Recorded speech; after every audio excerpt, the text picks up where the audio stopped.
Okay, so you're probably wondering, why the heck does he have pencils stuck in his sander? Well, let me explain the problem that we have first. So this is not a big issue, but whenever you're trying to put on these sanding pads or auxiliary pads, you have to line these up, and if you don't line them up perfectly, then you're not going to get great dust collection.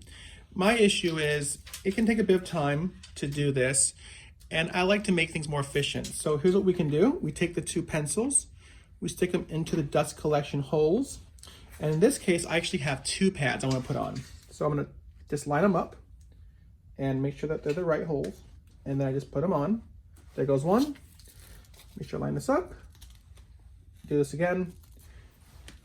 And that's it. Now they are lined up, and you can see here, they are indeed lined up pretty well.